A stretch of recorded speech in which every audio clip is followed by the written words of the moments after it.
All right, let's get started. Good afternoon.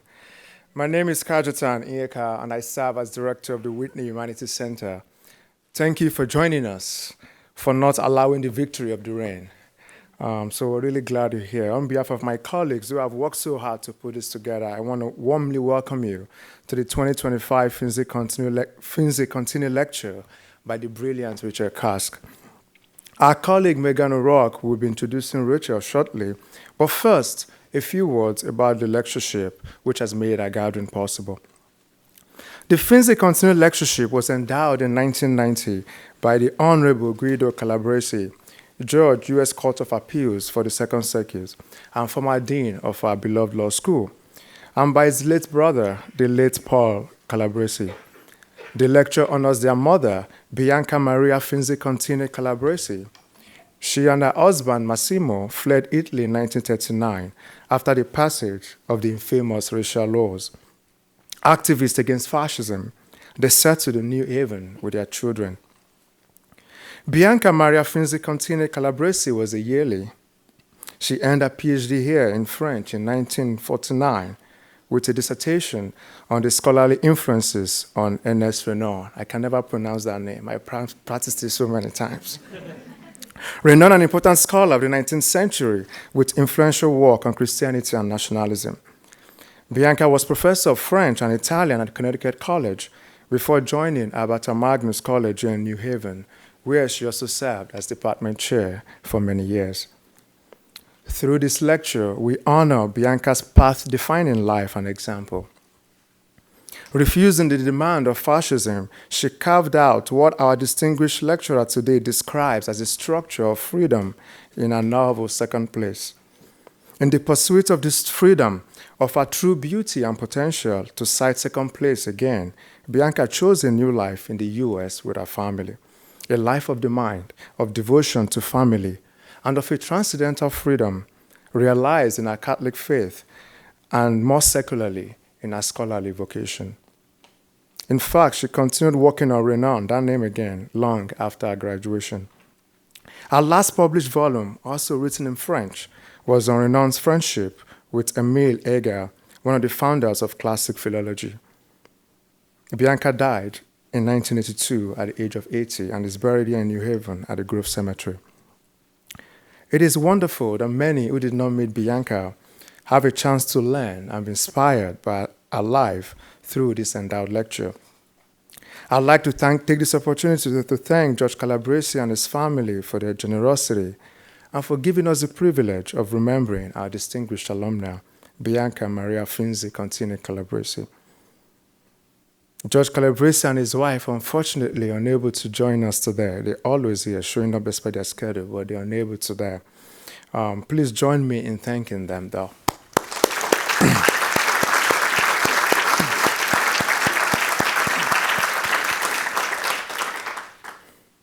They are joined, we are joined today, though, by their daughter, named for our grandmother, Professor Bianca Calabresi, who teaches comparative literature at Columbia and is an expert in comparative Renaissance literature, book history, and early modern drama. We are so delighted to have you with us this evening. Thank you.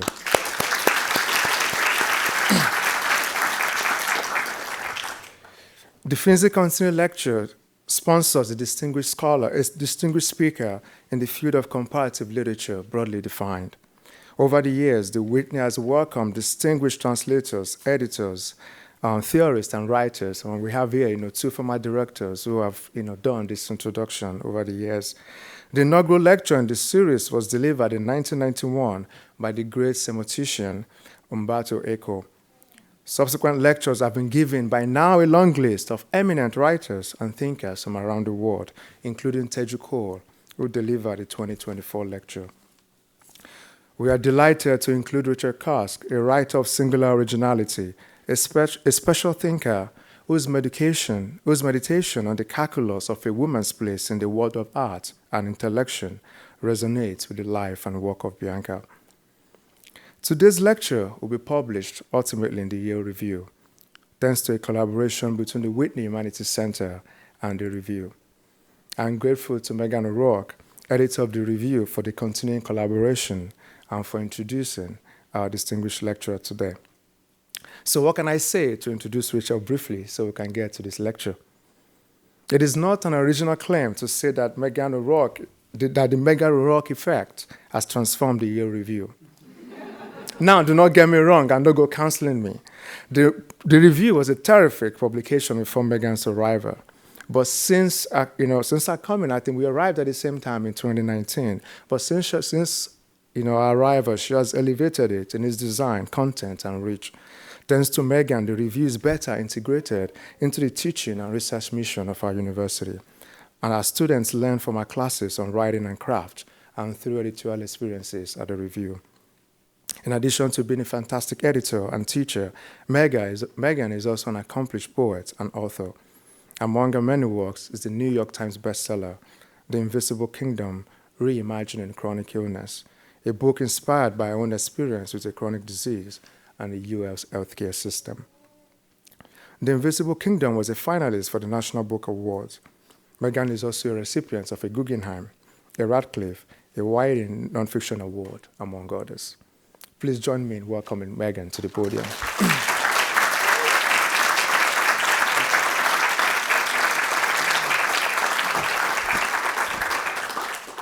Hi. This is the right one, yeah. Hi, it's great to see a full house here today to attend Rachel Cusk's lecture. We're really lucky at the Yale Review to have the opportunity to work with the Whitney Humanities Center. We're very grateful to the Calabrese family and to Cajetan and Diane Brown for letting us publish this lecture in the pages of our summer issue. I'll say very briefly, if you're curious, if you're a student here and you're curious to learn more about the magazine, you can email our deputy editor, Joanna Biggs, who is here, and she might stand up. And we have some issues at hand, too, and we have a newsletter you can sign up for. But how lucky we are, too, to have the brilliant British novelist, essayist, memoirist, Rachel Cusk here today. I don't know if you know how lucky you are. I have been reading her work for more than 20 years, ever since I graduated from Yale as a, hapless 21-year-old, and began working at The New Yorker, where most of the time I felt terrified that people would realize what a fraud I was. But I vividly recall reading a story of Rachel Cusk's at that time in my relentlessly fluorescent office surrounded by towering books and having that distinct sense of encountering a voice you'd never encountered before and thinking, wow, right, here is a writer. Right? If a question we always get from students is, how do you know which stories to publish? The answer is, you know when you know. And she had at that point already published 3 novels, I believe. Since then, she's written many more, ceaselessly exploring the limits and possibilities of her chosen medium, taking, quote, the novel apart and building it back again in a way that few writers do.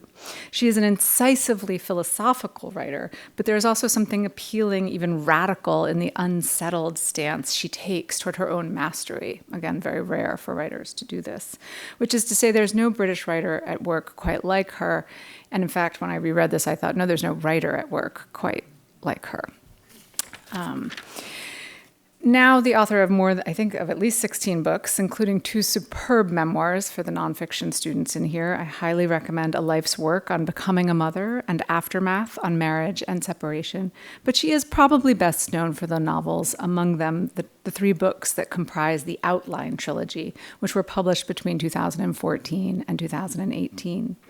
That trilogy marks an important divide in Cusk's work, I think. Her earlier novels were ambitious, challenging, impeccably constructed works of social realism.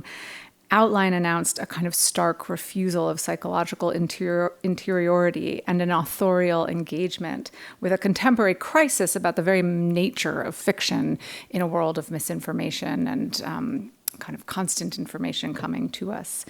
The narrator of that trilogy, Faye, moves around the world attending writing conferences and giving talks and having conversations, some serious, some quite funny, some troubling.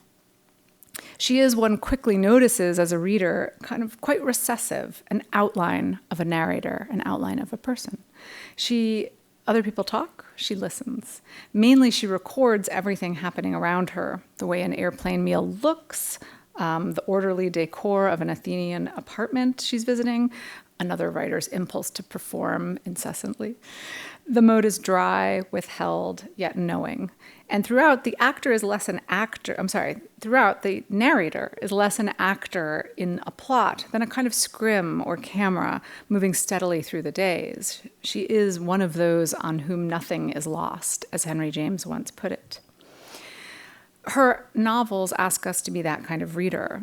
They also ask whether the novel itself asks us to be that kind of reader. At one point, speaking to a Greek shipping magnate whom she meets on an airplane, she says something revealing about her sons. As boys, she tells him, her kids had loved to play together in, quote, ongoing make-believe, a narrative which seemed to run like a magic river through our household, inexhaustible. And then one day, the river dried up. Their shared world of imagination ceased, and the reason was that one of them stopped believing in it.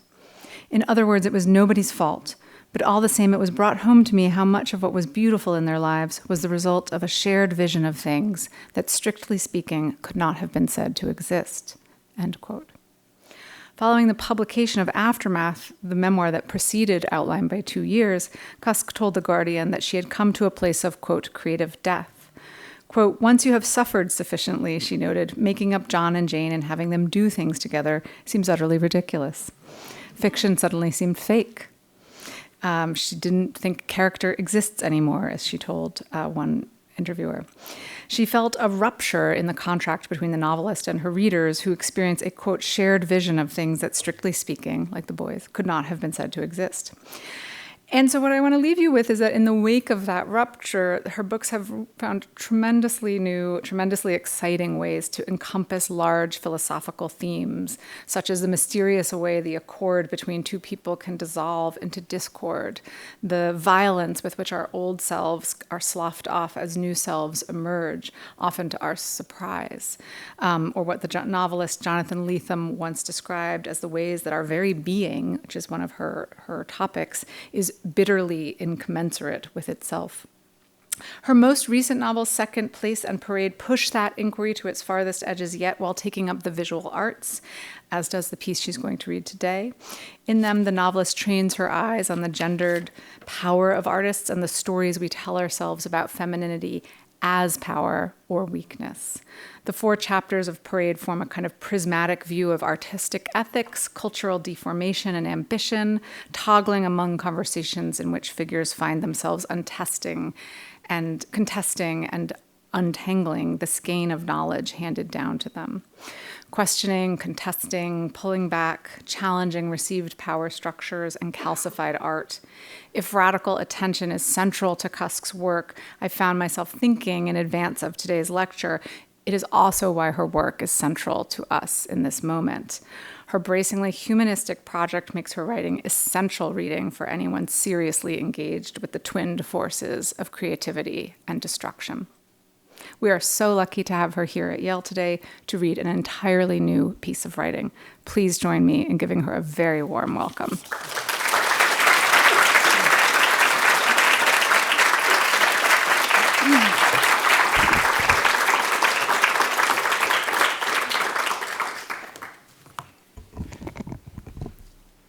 Does that work? Say if it needs to be higher. I'll sort of lean forward a bit. It's such an honour to be here. It's such an honour to be giving this important lecture. We're going to forget about politics, think about art. Art is inherently political.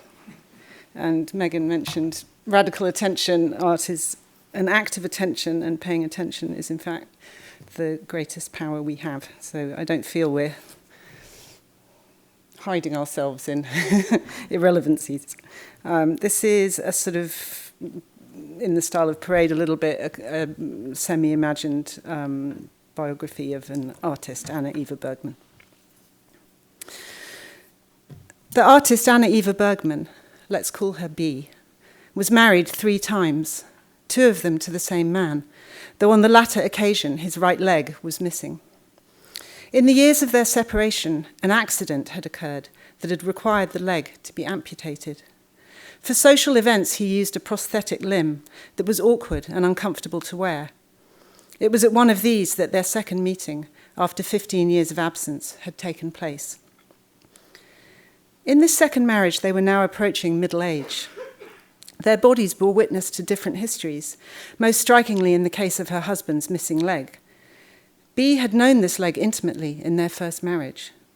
Its absence seemed like a form of payment. It was as though they had paid with this leg for the mistakes of the past. It was not generally known why B had left her husband the first time. They were married very young. They were penniless artists full of idealism and vigor. They travelled to the south, where they could live cheaply, and they worked there side by side. There was a photograph of them sitting drawing in the sun amid boulders on a shore, wearing identical workmen's overalls. They were fresh-faced and slender and smiling. They went on like this for some time.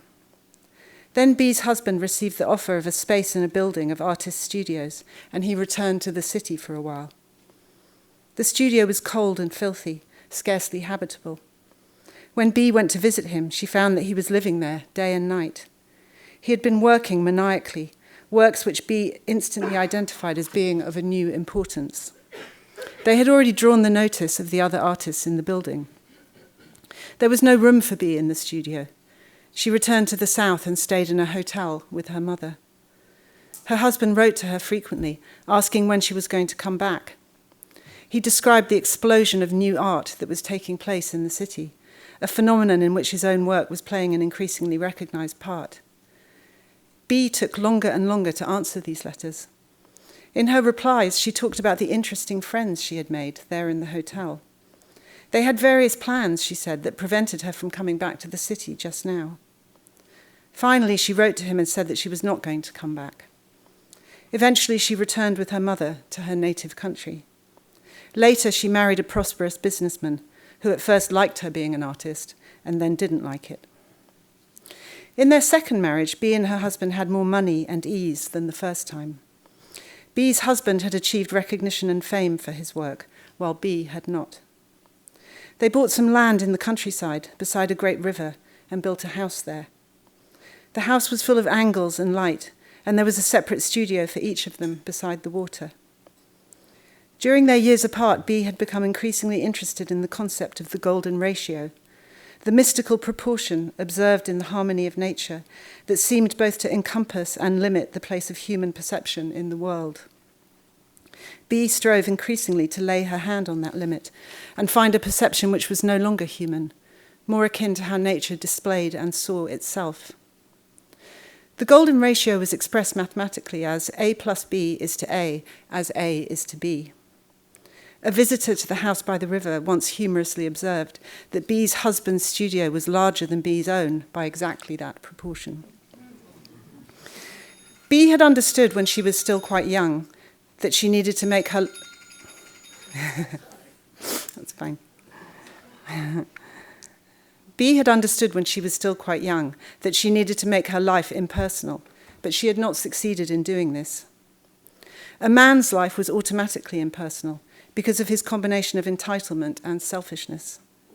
A woman had to strain for impersonality through the arduous mechanism of freeing herself from successive forms of oppression, a freedom that was more like a kind of exile. B and her husband acquired 2 large dogs who took the place of their unborn, and in B's case, unwished-for children. There had been a dog in their first marriage too, who had to be given to a neighbour when their small household broke apart. The new dogs were of the same breed as that long-ago dog, for this was now a time in which illusion had to be permitted to play some part in the construction of reality. Throughout the many years of this second marriage, both B and her husband liked to tell the story of their re-encounter, which had taken place at an art gallery in the city, where a party was being held to celebrate the opening of a new show. They told the story not just to friends, but to interviewers, to the journalists and art critics and filmmakers who came frequently, though less and less as the years went by, to the house. In the story, they were both among the crowds in the noisy, frenzied atmosphere of the party when their eyes unexpectedly met across the room, which was so packed that for a moment all they could do was stare at each other through the mill of people. Then a great hush fell, as though everyone knew at once that something significant was happening. And suddenly, B's husband would wave his arms theatrically in his wheelchair to demonstrate. They all stood back to make a path for us to reach one another. It was like the parting of the Red Sea. In fact, as was revealed among their boxes of correspondence after their respective deaths, both of them had known perfectly well that the other would be there. We visited the house beside the river. The director was away. It was the assistant director who opened the door. The director had achieved sudden success with other projects, the assistant director explained, and was more or less constantly on tour, honouring the avalanche of media and festival invitations that had come his way. He was never here these days, and was too busy even to respond to requests to visit the house and collection, with the result that very few people now came, the house being open to the public for only a limited number of weeks each year. It required persistence, such as our own, to gain entry. The house stood in a thickly forested river valley that wound for miles in either direction, primevally empty. It had been built on a slope beside the broad river, facing the corresponding bank on the other side of the water. The great green face of the far bank, with its clouds of shaggy trees, was perfectly mirrored upside down in the immense glassy surface. The house had been designed, the assistant director said, so that all its windows looked out at this singular view, whose colours and reflections were always changing. The river was so large that it appeared to stand still, and its capacity to generate light was such that the rooms were filled with an exceptional radiance. There was something almost inhuman, the assistant director admitted, about the scale and silence of this landscape and its quasi-mystical interaction with itself. Once she had been working here late, alone, and had looked up to see the great eye of the full moon glaring up at her from the motionless water in the darkness. In winter there was snow, and in the summer there could be storms of unbelievable drama and grandeur, when the heat built up along the valley until it burst into mad explosions of thunder and lightning. One could watch these spectacles in comfort through the house's large windows. On the level below, following the incline of the riverbank, there was a large terrace, with steps leading down to the two studios that stood side by side next to the water. Bee's husband had designed the house entirely himself, down to the last door handle, the assistant director explained, and had closely supervised its construction. Its interlocking rectangles unfolded and concealed one another. From the top of the riverbank it could barely be seen, and one had little idea of the scale of what was there. The director's theory was that Bee's husband had wanted to recreate the seclusion of their early years together, alone in nature. His disability, the assistant director said, obviously presented some practical obstacles to that vision, and you might ask, for instance, why he chose a sloping site rather than somewhere flat and easily accessible to build on. Each day he had to descend the 3 levels from the living area of the house down to his studio and return back afterwards the same way. And since he had designed this situation himself, he couldn't really complain about it. I suppose he put aesthetics ahead of practicality, she said. In a way, it might have been better if he'd been honest, she said. But I suppose in those days people weren't honest about themselves. Inside, the light-filled rooms were silent and still. The great windows along one wall showed the river, emanating radiance. It reached out to all sides on the other side of the glass, vast and vaguely undulating, like a field of light. It seemed to beckon toward some oblivion, stranger and more mysterious than that of the sea. On the far side, the densely wooded valley was motionless, hanging upside down in the water. The central room was the living room, which occupied the whole width of the building. Its furniture was modern and spare, and had been, the assistant director said, the artist's own. The living room has remained more or less exactly as it was, she said, except for the artworks, which were sold to raise money for the foundation. Like a lot of artists, the couple had bought work by their friends and contemporaries, whose paintings now hung in museums around the world. The sums realized had been considerable and comfortably allowed the foundation to do its work. But it was a pity in a way, the assistant director said, because without the paintings, the room seemed rather cold, even lonely, staring out at the oblivion of the river, whereas in reality, Bee and her husband had been famously lively and social. This room had been where they entertained. It had its own fully stocked bar, concealed behind sliding doors along the far wall, because Bee and her husband and their friends were great drinkers, the assistant director said, as people used to be in those days. In their latter years, they had an employee living with them here, and it was this employee, now a very elderly woman, who had supplied the director with many details about the artist's daily life. She had been devoted to the couple, and though her primary role had been to help them in their studios and with the administrative aspects of their work, increasingly she had become their companion, And of course, the assistant director said, their witness. Bea and her husband had had no children, but they had 2 dogs, whose photographs the assistant director had seen. They were enormous animals, she said, shaggy-haired and quite intimidating, like a pair of wolves. They went everywhere with Bea, including to her studio, and in the evenings they sat or lay up here among the guests. For some reason, the assistant director said, I can sense their ghosts in this place much more clearly than I can the ghosts of Bea and her husband, even though the humans left so much evidence of themselves, and the dogs barely any. I sometimes even dream about them, she said, and these dreams are actually quite terrifying, because I always feel that the dogs are about to breach the boundary of the dream, and that I will have no further protection from them. I imagine them leaping across this boundary toward me, and pinning me down, and ripping out my throat. The assistant director was a fairly young woman, sturdy and fresh-faced, with small black eyes that gleamed like dark pebbles.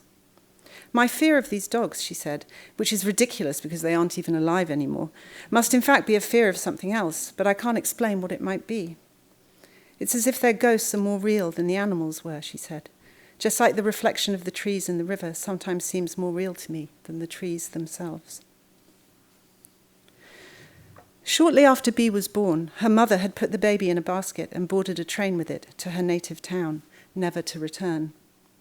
Evidently, she had seen the situation for what it was, the man, the house, the baby that would trap her there.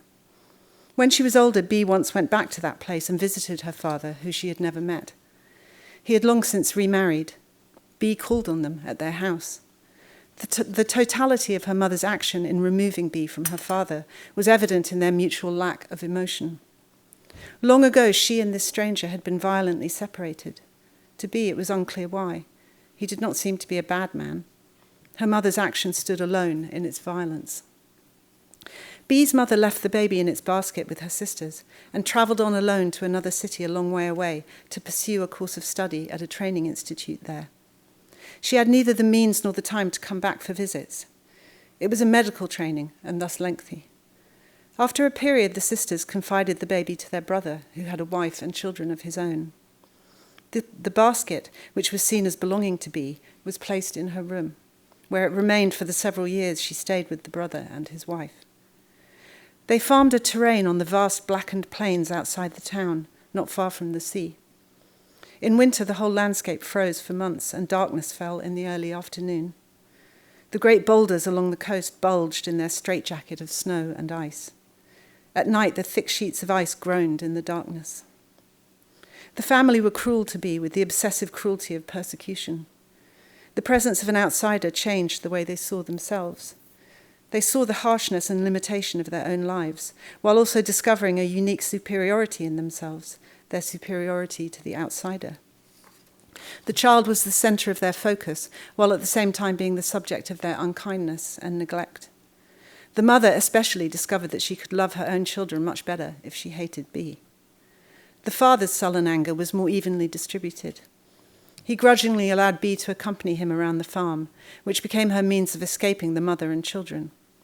She rode in front of him on his horse through the desolate winter landscape, and for years these slow and silent journeys were her sole experience of intimacy. She looked out at the frozen white boulders, the sculptural masses of ice shaped by winds, the infinite stones that peopled the fields and shoreline with their mute forms. She saw in these forms the soul and story of matter. She saw in their random placement the same universal hand that had placed her here, whether carelessly or with intention. The mother would give her bread to eat while the other children were served proper food. They were allowed to treat her as a toy and pulled her hair so much that for the rest of her life she wore it cropped short like a man's. When she was ill, the door to her room would sometimes open a crack and the mother would look silently in and then go away again. Bea told these stories later as an adult. By telling them, she squandered her chance of escaping them. She could have pitied these people, their sad entrapment in their story of life, but instead she remained trapped there with them. In the stories, she idealized her uncle. When she was 12, her mother returned and took Bea away. She was now qualified to practice a profession, and she took Bea back with her to live in the city. She expected from this point to lead a normal existence with her daughter. She did not appear to know that inside Bea were frozen boulders and silent heaps of stone and dark wastes of snow and ice. In the city, Bee began to suffer from incapacitating bouts of illness that rendered her bedbound for days or sometimes weeks. Her body was racked by pain and vomiting, and she would lose weight alarmingly. Her mother had no choice but to remain continually at her bedside, despite the professional pressures that weighed on her. She did not like having to stay at the bedside. She wanted to carry on, to be free. She had worked hard to free herself and her daughter from the future that had been prepared for them. She had expected them now to share that freedom together. This situation continued for many years. The future Bee's mother had worked for never arrived. It was Bee's revenge, this illness that couldn't be fixed or finished, that spoiled everything, that engendered frustration and inactivity rather than industry and purpose. With a bitter kind of humour, Bee's mother came to accept it. She had once hoped that Bee would follow a medical training like her own, but once the child's artistic talent had become evident, she had immediately abandoned those ambitions and sent her to the city's best art college. Yet she went unrecognised and unthanked, and this ingratitude puzzled more than disappointed her. It had been so clear to her that the stony path of freedom led in one direction only, away from men and marriage, away from domesticity, up and up to a cold and indispensable autonomy that she had imagined one day handing to her female child intact. There had been no alternative whatsoever other than death, to the exigencies this path had demanded. Yet she was slowly becoming aware that between herself and her daughter lay a dark space of counter-perspective, the deep breach that lies between one individual and another. She had not imagined this breach could lie between a mother and her child. She sensed that something was being embroidered there, in that gap, not only a version of events in which she herself had been cast in the role of villain, but a secret sort of loyalty to everything she had so painstakingly challenged and surmounted. This horrible notion was worse than unfair. She saw in it the refabrication of injustice itself. Bee's mother did not want Bee to marry her husband, but she married him in any case, not once, but twice. She relinquished the violent freedom that had been her mother's bequest to her. She did not know she was relinquishing it. Rather, she thought she had found it in him, freedom. He did not appear to her as a man, any more than she felt herself to be a woman. She believed they were equals. But to Bee's mother, he was a man, or worse, a boy. To become a man, he would have to swallow the body of her daughter. He would have to experience needs and their satisfaction over and over until he had doubled in size and she had shrunk. It took Bee several years to discover this herself, this interminable reality her mother vaguely represented, doggedly extinguishing fantasy. Yet fantasy kept returning, fragile and hopeful, like the first flowers after the crush of winter. For Bee's husband, fantasy and reality were indistinguishable. He worked to make them one, sickened and complained when they grew distant from one another. This, in fact, was the difference Bee had discovered between herself and her husband. Not that he was a man and she was a woman, but that she couldn't make her fantasies real. She left him and went back out into the cold of the world. After the book he wrote about Bee, the assistant director told us, the director had written another book about another artist.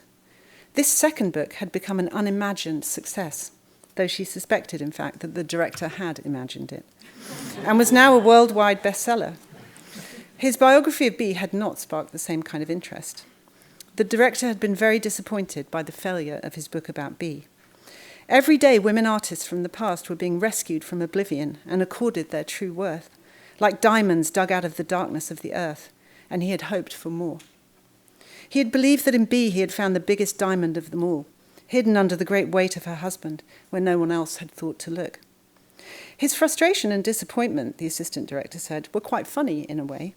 It was as if someone had made him walk around in the body of a woman for a while. He couldn't understand why things weren't working out in the way they usually did. His second book, she said, was about a man, a very well-known man, so he discovered that the market for gold is as reliable as ever, while the selling of diamonds requires more patience. In fact, he had not been wrong about Bee. Her reputation was growing steadily, as he had predicted that it would. The recent retrospective, which was travelling the major capital cities, was the proof that Bee was now receiving significant recognition, a recognition she never had in her lifetime. The director had actually played a crucial role in this ascent. The problem was that he received no credit for it. In fact, it might almost be said that he increasingly resented this unrecognized labor of his, the work he had done whose result was to make someone else shine. But how, the assistant director said, could it have been otherwise? She led us out of the living room and down a broad corridor with a closed door at the end. Usually the bedroom is excluded from the tour of the house, she said, because the director himself now sleeps in it. But since he isn't here and won't be here for some time, I think we can take a quick look. I admit I sometimes come in here myself, she said, now that he has been away for so long.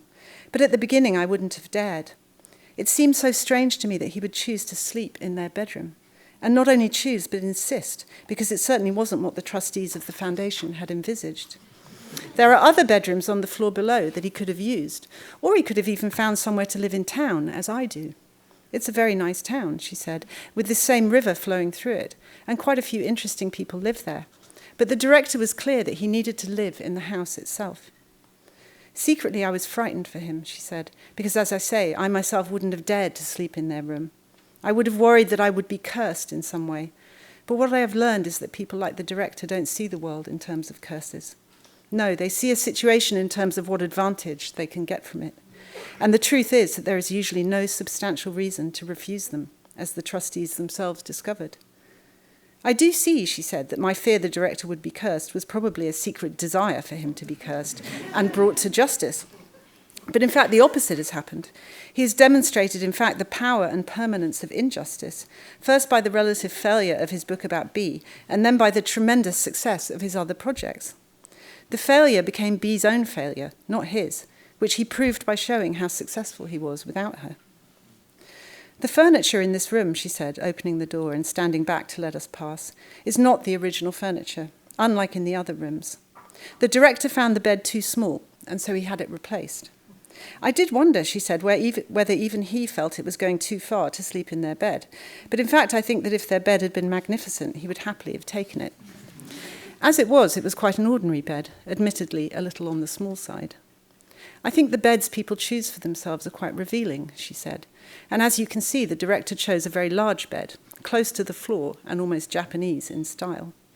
The painted screen in the corner, also Japanese, is one of the most valuable objects in the house and should in fact be standing in the living room, where it always used to. You might recognize the sculpted abstract forms on the low plinth beneath the window as bees. And hanging above the bed is one of her most important and mysterious works, in which she tries to grasp the form of the universe itself. The window here is very large in proportion to the room, and the presence of the river is such that lying in bed you almost feel you are adrift on it. The Japanese elements are actually very fitting, she said, as the scene has an atmosphere you might find in an early Japanese painting. It is so lovely that you could almost forget what a gross misrepresentation it is of the intimate world of B and her husband, whose bodies were so maimed by the violence of their inner and outer lives, and whose bed was so humble and unassuming, and who, what is more, would never have displayed their own work in their bedroom, as though it were merely decoration. It looks like a bedroom in a magazine or in a luxury hotel, something that fills you with envy and desire, and it is this insinuation of falseness, this interference in the relationship between seeming and reality, that in my eyes constitutes a betrayal of these artists and everything they stood for. Outside, something was stirring on the milk-white expanse of the river. The great surface seemed to tremble. Then it was as though a black wing suddenly swept across it, so large and fast and dark that it had the appearance of some imminent terror rushing up toward the windows of the house. The wind often rushed up the valley in this unexpected way, the assistant director explained, marking the surface of the water with its passage. It's as though the river had a god, she said, that is continually manifesting itself in the forms of nature, where there is no one to see it. The town has no such god, she said, and nor do most places where people are, but the god has stayed here, perhaps because B and her husband invoked it and made libations to it through the work that they did. They looked, and what they saw was larger than themselves and more mysterious, so that their seeing was both a form of humility and of election. I often think of how painful it must be to see in this way, she said, with the truth so continually apparent, yet refusing to be learned from. These artists didn't learn from it, she said. They didn't improve their personalities or their bodies by what they knew. To know something without being able to learn from it, she said, is the gift and the curse of people like them. The painting of the universe is the one I look at most often, she said, even though its position above the bed makes it difficult to see it clearly. It somehow diminishes it to be hanging above the head of the person lying there, as though it were merely the background for someone else's view of the world. When I first came here, she said, I didn't know anything about the painting or what it was meant to show. The big oval shape could have been a face with no features, or a giant pebble, or a strange cloud floating against the dark background. But its bright gold colour is more like the sun. Apparently Bee learned the technique of gold leaf during the war, she said, when she was living in a building crowded with many other people back in her native city. One of these people was an old gentleman who had been an expert restorer of religious paintings, and he taught her how to do it. I like the thought of this skill surviving all that darkness and suffering. The gold shape reminds me, in fact, of a container, a bowl or a basket that the rich material has elevated into something eternal. When I found out more about Bee's life, and especially her childhood, I noticed the detail of the basket that had transported her as a baby and that had remained in her bedroom after her mother had abandoned her. I wondered if this basket was in fact the image behind the form of the universe. I mentioned my idea to the director, and he was rather dismissive of it, but he went on to use it in his book when he wrote about the universe painting. Bee's work is ultimately impersonal, she said. It is lofty and almost cold, but its basis is transcendence. And so the self is still visible there, even as it is being left behind. Her paintings are more mysterious even than abstraction, because they belong to this world and contain all its grandeur and indifference. They contain the existence of the self and the death of the self. Their foundation is in looking, yet they show things that it would be hard to see. Her last works, for example, are a series of enormous canvases the size of walls, which show different views of a mountain. This mountain is completely geometric, like a vast mathematical shape. It is monolithic and unnatural, without texture or light, except for an eerie white ray which sometimes falls on it. Otherwise it is composed of darkness, a darkness of rock-like solidity rearing up against a deep blue background. Even if this mountain existed, she said, one would have to be standing high up in its foothills to see it in this way.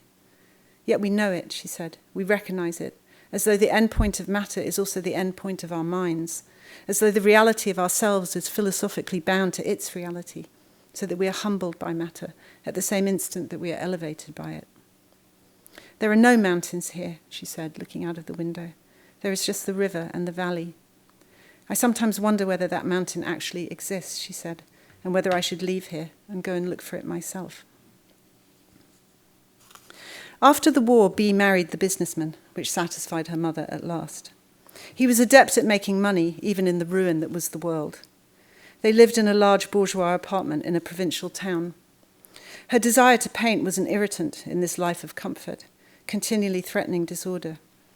In the end, he asked her to stop, which revealed the absence in her of any desire to have a child, which in turn revealed their mutual dislike. She often travelled alone to the far north, to the landscape of her childhood. She stayed in a hut and lived in total solitude for several weeks at a time. In these periods, she studied the pale, rounded forms of the coastal stones that were infinitely multiplied all along the shoreline. She studied the horizon and its governing of the masses of land and sea. She studied the mineral content of the earth and the extremes of darkness and light that moved across it. The slow, silent journeys on horseback with her uncle returned to her across the cluttered perspective of years, and she began to understand that this was her inheritance. The return of her physical body to this place, after all its sufferings, was a strange homecoming. Around this time, she learned what had happened to her first husband, the loss of his leg, and the pain he had endured. She knew how frightened he had always been of pain. When it became possible, she took a passenger boat further north still, up to the very top of the landmass. It was a trip of several days, uncomfortable and cold, trapped among bizarre tourists, but she saw things of great terror and beauty there at the end of the world, things that resolved certain mysteries for her, so that her vision began to function as a total system. She wrote to her first husband about this system and the insights she was gathering. She wrote to him about the mathematical basis of composition and perception that she believed her work would now issue from. He was living in the city again, at the heart of the new painting that was rising from the ashes of war. He asked her to come there and be a part of it. He implored her to come to the heart, the centre, after all her years of lonely exile. She understood that the resumption of their relationship was for him part of this vision. She took her time to come.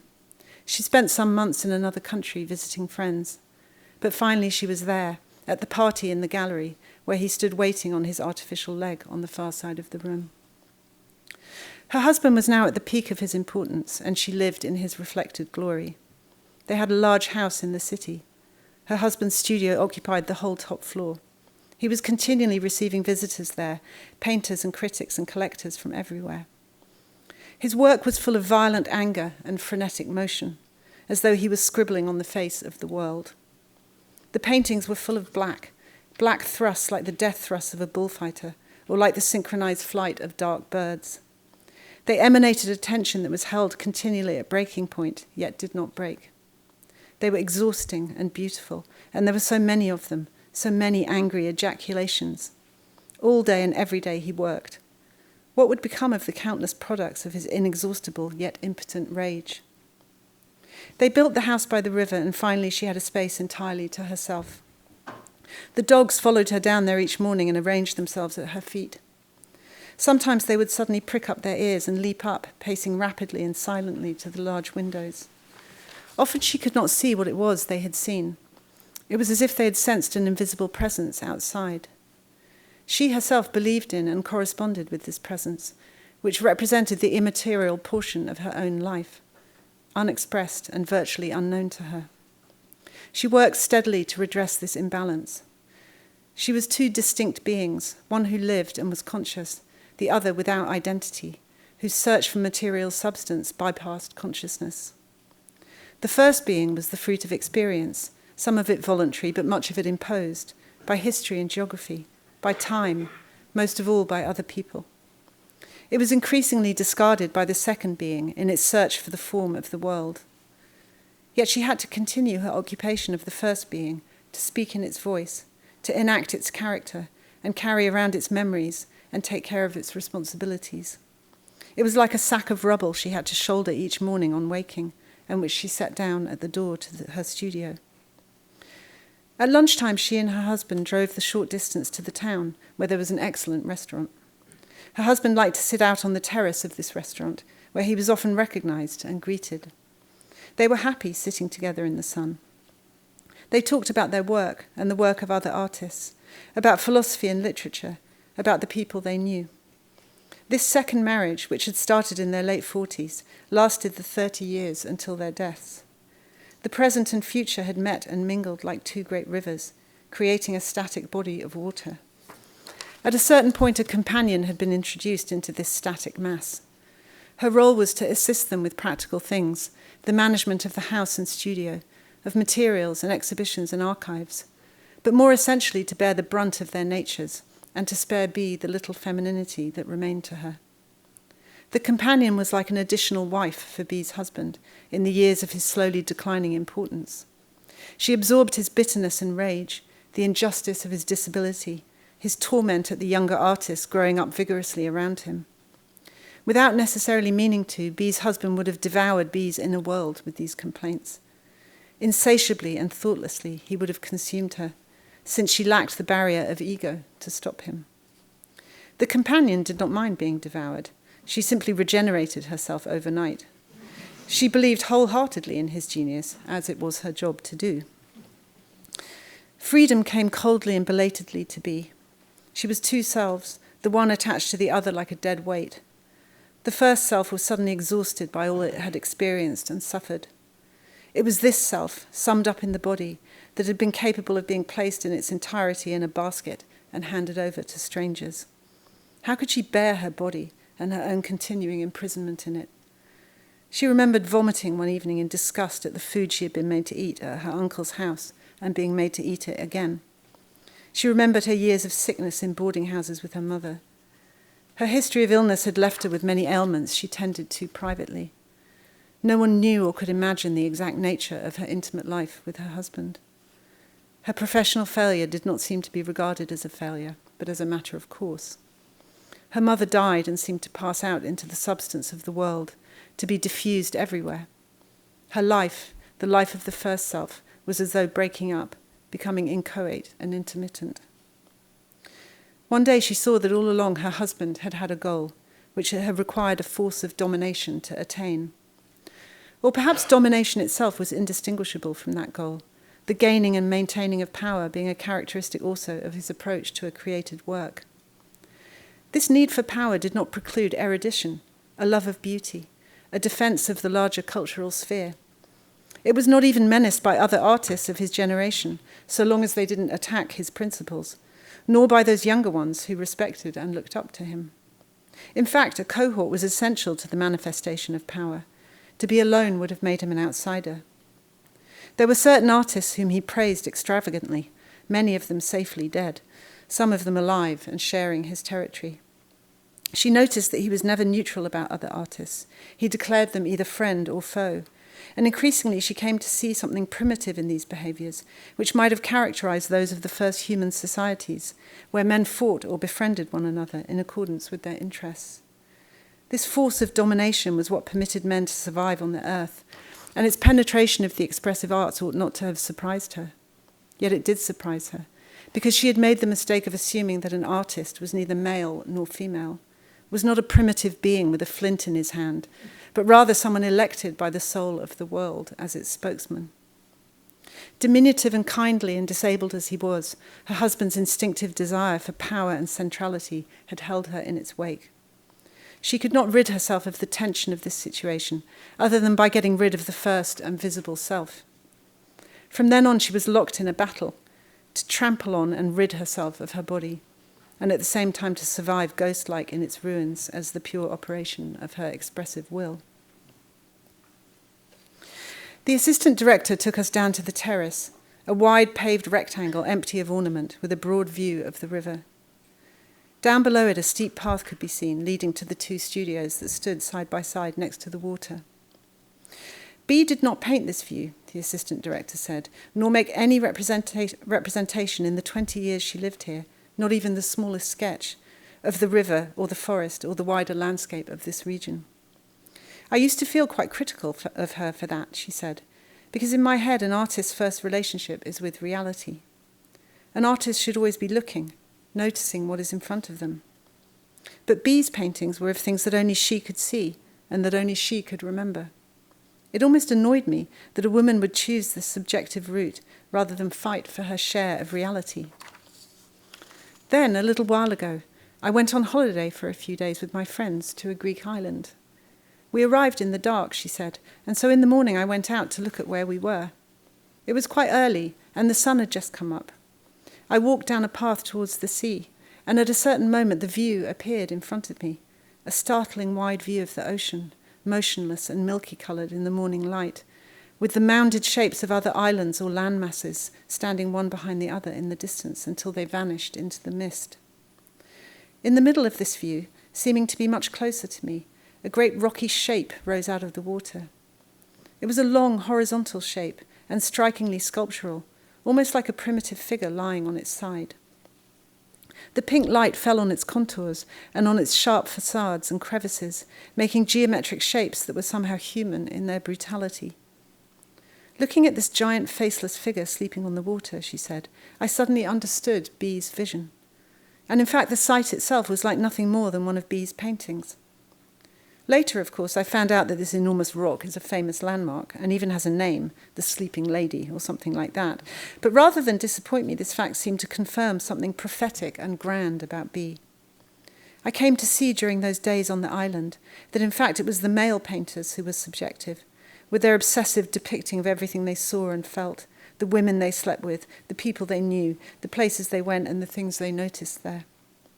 Many artists had probably visited this island and painted this rock among the other things they painted.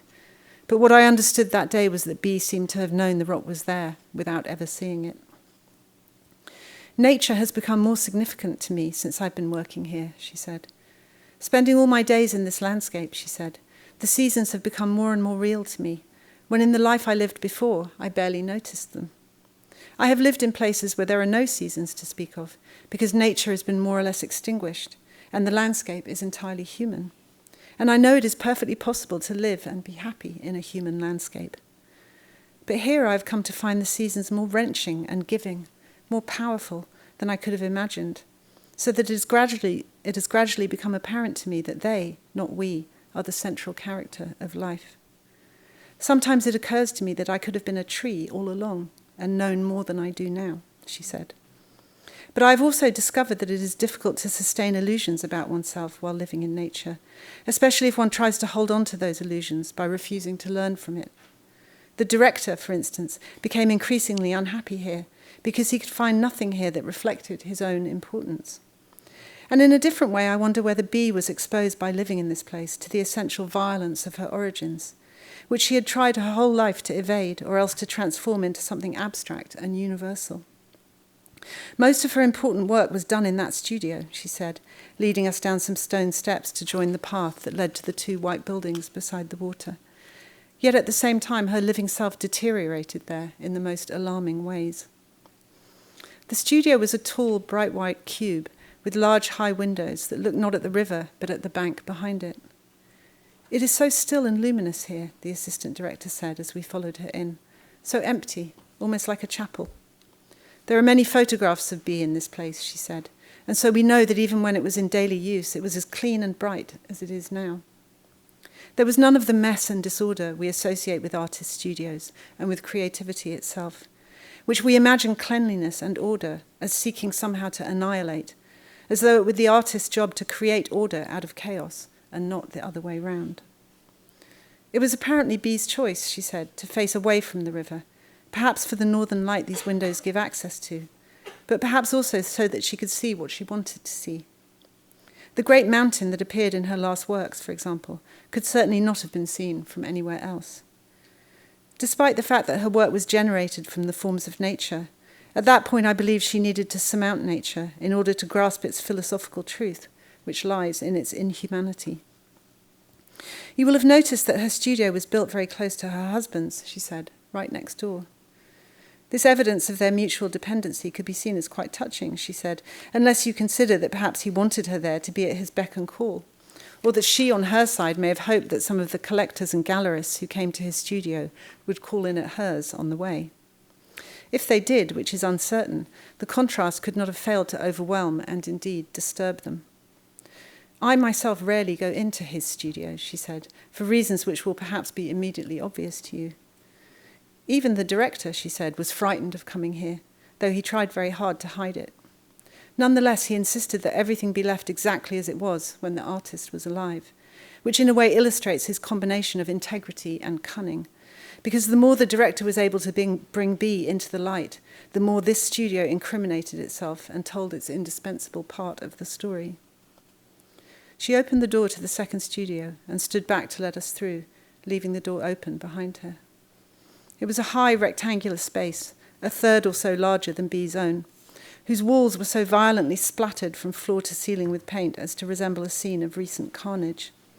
The different colours exploded everywhere in senseless patterns and mingled in long dripping trails down the walls, whose dark viscous centres had the appearance of blood.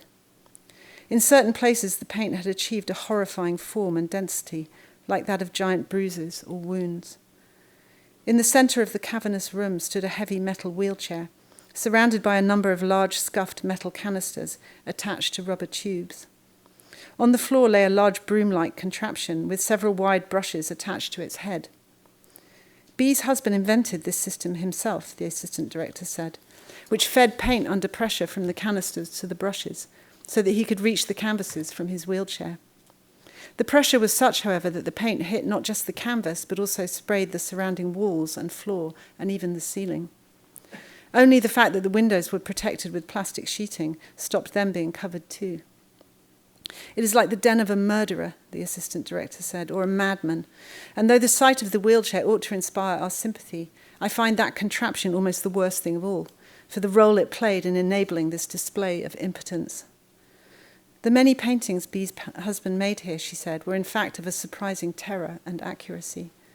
"I don't deny his right to have made them," she said doubtfully, "but when you see what they have left behind, it raises certain questions."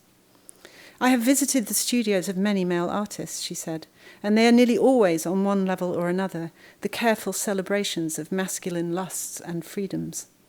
They are statements of an ultimate entitlement, and what I see in this studio is the horrible inversion of that statement, where the violence and power and privilege of the male body is turned inside out and spattered all over the walls. There is an atmosphere of evil here, she said, which, as I say, even the director himself finds uncomfortable, and which B's husband was perhaps not actually conscious of. When the director comes in here, I sense he recognizes something about himself and his male nature that his conscious mind does everything to reject, because he wants his lusts and his appetites to remain in the positive framework of art where they are most intensely celebrated. It is not even that this place reminds him of death, she said. What exists here is a proof of something rotten in the contract of life itself, which the art of men has always profited from and always concealed. At a certain point in his research about B, the assistant director said, the director discovered some details about her personal conduct during the final decades of her life, most of them supplied by the couple's companion, who had witnessed these behaviours personally. It was revealed that B had a chronic and profound addiction to alcohol, as well as to a number of drugs that she took in addition to the many medications she had been prescribed for her lifelong health difficulties.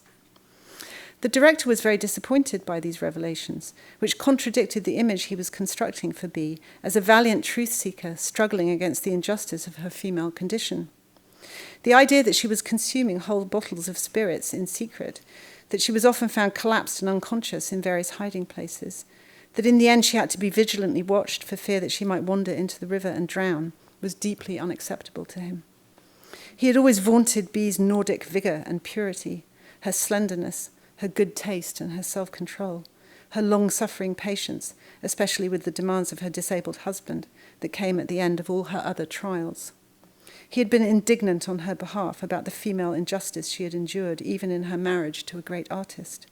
But it turned out that it was easier for him to defend a fragrant martyr than a depressed and marginalised drunk. In the Foundation's archives were years' worth of receipts from the restaurant in town where B and her husband had lunch nearly every day. And the director went back to scrutinise those receipts, which indeed testified to a generous daily consumption of alcohol. He had always assumed the consumer of these drinks was B's husband, and his complacency had been not the least bit disturbed by this idea, since heavy drinking is part of the male artist's legend. The freedom of the male artist includes his freedom to destroy himself, but this was not part of the director's bargain with B. He was disappointed in her, as I say, and the biography suffered as a result, because he somehow had to get to the end of her life while managing these disclosures in one way or another. In the end, he skimmed over it with euphemisms about the pain of her early life returning to devour her. And when he did mention her addictions, it was only to marvel at how her slight form had withstood this chemical and toxic barrage at all. But his distaste and his eagerness to conclude his research were evident. The assistant director led us out of the studio and carefully locked the door behind her. And we climbed back up the terrace, where the milk-white expanse of the river could be seen shimmering in the afternoon light. She looked stubbornly at this vista, her arms folded in front of her. B did collapse and die from alcohol consumption, she said, leaving her husband to live on for several years without her. The mountain paintings were more or less the last thing she did, and it is evident in these paintings that she was walking toward death deliberately and calmly. She did no real harm to anybody by choosing to die in this way. She had no children, and her husband was old by then, and well cared for by the companion. But still I find this destruction of herself very sad, she said, not in the patronising way of the director, but because in this forsaking of life, life itself comes out very badly.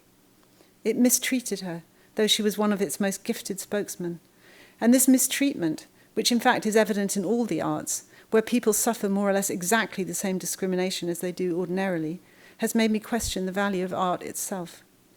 What can its truth possibly be worth if it is marred by the same injustices as the world it seeks to transcend? Yet the thing that keeps returning to me, she said, is the size of B's canvases, which got bigger and bigger until they were as big as the walls they hung on. There are photographs of her in front of these canvases, a woman dwarfed by her own creations. In his biography, the director didn't have much to say on this point, but for me it has become increasingly important, the physical scale of what she left behind her.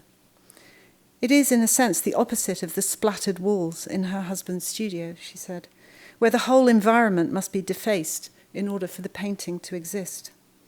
That, in a sense, is a metaphor for our human existences, she said, that they are founded on a basis of abuse that lies outside the perceptual frame of our individual lives. B's paintings did not proceed from that basis. She didn't need to abuse anything in order to create, though she herself had been so badly abused. Her paintings are, in a sense, walls against abuse. They receive the abuse and hold it and transform it into cleanness and sanity. I do not see her as having abused herself, she said, simply as slowly extinguishing and transferring herself and her history into her paintings. The building was due to close shortly, the assistant director said, looking at her watch. She needed to do the rounds and make sure all the doors were locked and the lights switched off. The director was very particular about the alarms, though there was nobody around to actually hear them if they went off. She pointed to the path at the side of the building that led up to where the car was parked. That's the quickest way, she said. She hoped her tour had been helpful for us. In fact, she said, this is the first time I've conducted a tour. Usually the director does them. She waved at us as we walked up the path, and then she disappeared from view.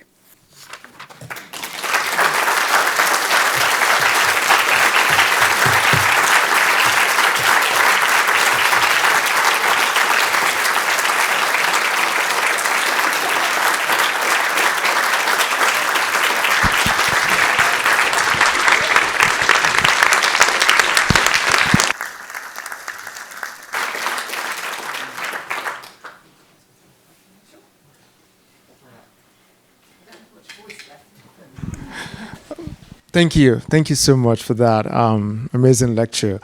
We have some time for questions, but I want to urge you to, get to the point so that we can, so we can take as many as possible before we tire Rachel out. Thank you. So there are microphones on each side of the aisle. Yeah. Okay. Yes. Okay. I can hear you. To you. It's up. Hi, thank you so much for this wonderful reading and for being here with us. I wanted to ask about the vision of art that's latent in the director as well as in the figure of the husband. From your perspective, is there anything redeeming in that vision? I mean, the presentation from the point of view of the assistant director, for example, and vicariously from B, seems resolutely negative, but I'm wondering if you feel like there are redeeming qualities. I guess it's it was the idea of fakeness, inauthenticity that I wanted to get at, and the ways in which for instance, a woman being overlooked or marginalized can become a target for male self-advancement and success. So I think that's kind of quite an interesting, and it's a bit stressful to think about that and to because underneath that there is something positive, yes, which is the leveling of that particular playing field. But I suppose it was that idea of those power structures even extending into, the professional relationship of these two people in a museum in the middle of nowhere. So yeah, I probably not exaggerated exactly, but I chose that kind of binary very deliberately for this essay, but that's not to say that that's the only story. Thank you very much.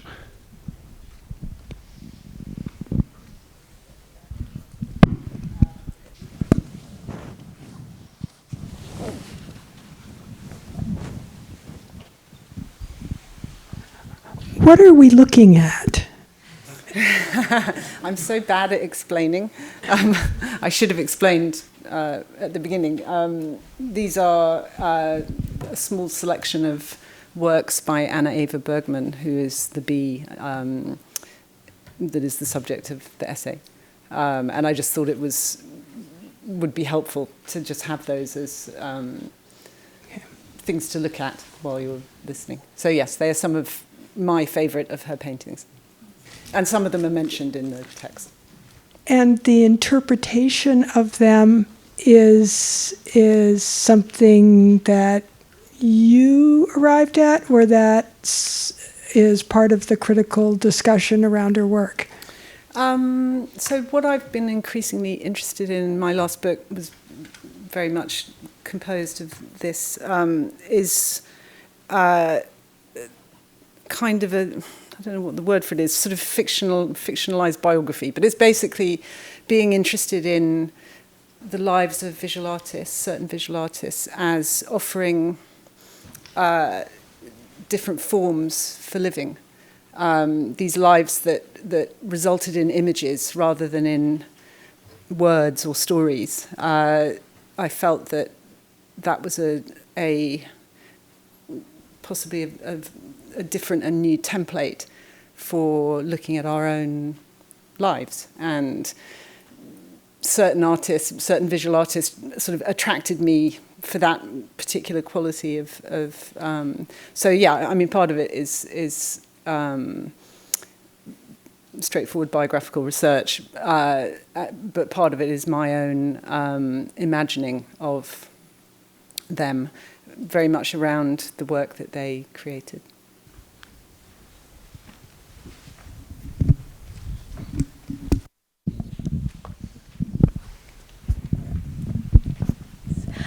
It seems like so many of the details are so important, the house, the marriage, the history, and then you seem to go to great lengths to not tell us where she was from.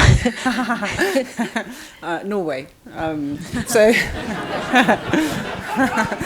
it's that easy. But that's also increasingly a sort of feature of my work, is trying to I guess, avoid specificity and avoid, I suppose, other locations where knowledge from outside a text or an image or could come from. That feels to me like some way of breaking down some of the things, I suppose, that I consider dangerous about narrative. As a kind of mutual, a sort of fantasy between, or mutually sustained fantasy between a writer and a reader. And yeah, at the moment, that I might go completely the other way in a minute and talk only in terms of Norway and place names and facts. And but for now, it feels right not to have them.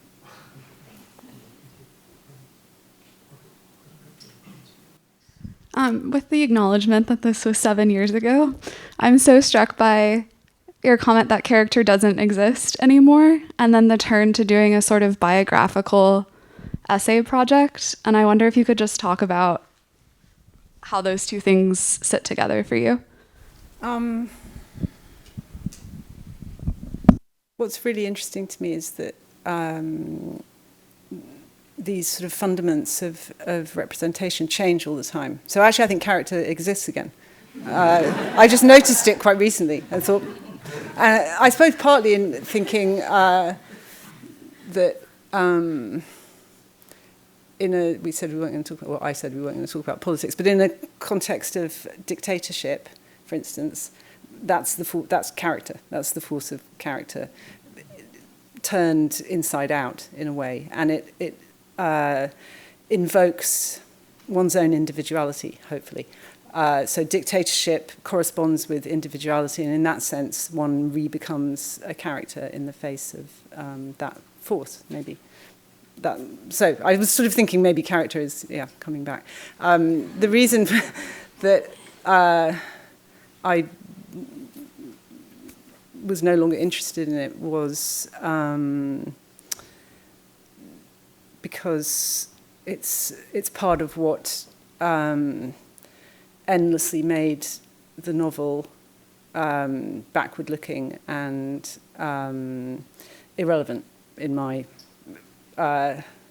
Character is the product of a very static set of features. A village where people stay there and they can then enact their character repeatedly because you see them all the time, and you know, do people have characters in New York? You know, I don't know. I'm not in the same way, it seemed to me.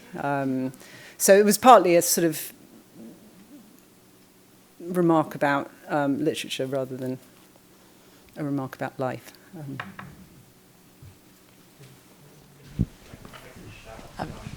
We got you. Hi, thank you for the talk. I was wondering, a lot of your work deals with sort of like oblique or fractioned or sort of non-straightforward storytelling and narrativization, and I was wondering what exactly you found freeing or generative in that, and also how that sort of transforms or changes your perspective or relationship to the reader. Gosh, that's an interesting question. I think it's, there's bound to be a really, really good analogy, and I can't come up with it off the top of my head, but it would almost be like a process of actually suddenly realizing the reasons why you do particular things, which then in the same moment offers the realization that you no longer have to do them. And I suppose when I got to that bit of the writing road, and thought both I'm free, but I'm limited. You know, I only have in me what I have in me, and now I'm realizing I'm free, but I don't have all of the wonderful things, attributes that could make use of that freedom. And so I think that has quite a special role to play in creativity, that the interaction of those two things. So it, in the end, became a process of, I suppose, seeing what that combination of unhindered interest in kind of literary forms and the realization that I could do whatever I wanted, basically, that I was no longer at school and that I was not, you know, in church or doing what my parents told me or whatever authority, and then sort of thinking, well, what can I do? What do I know? And I guess I think increasingly that's, you know, for certain artists, that is a very, very definable part of their evolution. Not that I'm comparing myself to Rothko, but but you see how Rothko discovers rectangles. That's it. Make rectangles, you know, for the rest of your life, and as opposed to other things. We'll take a final question before closing it out. This person here has had their hand up for a while. So classicism has been a thread of something. I was wondering if you could speak about how Greece, the primitive rock, and classicism in general figure in this essay. Also Odyssean images, you know, usurped marriage bed, a marriage cleaved in half by an interval of solitary wandering, notably with a woman who's wandering and has these other. This is what's wonderful about intelligent readers, because none of that was my intention. So that's really great. I'm just wondering if in general you could speak to what this. So that literature was of enormous importance for me in understanding the brutality of basic social structures, families. As somebody who had really struggled to free myself, as I just said, from my upbringing and its conventions and its sort of the particular flavour of its authority, which was sort of Catholic, middle class.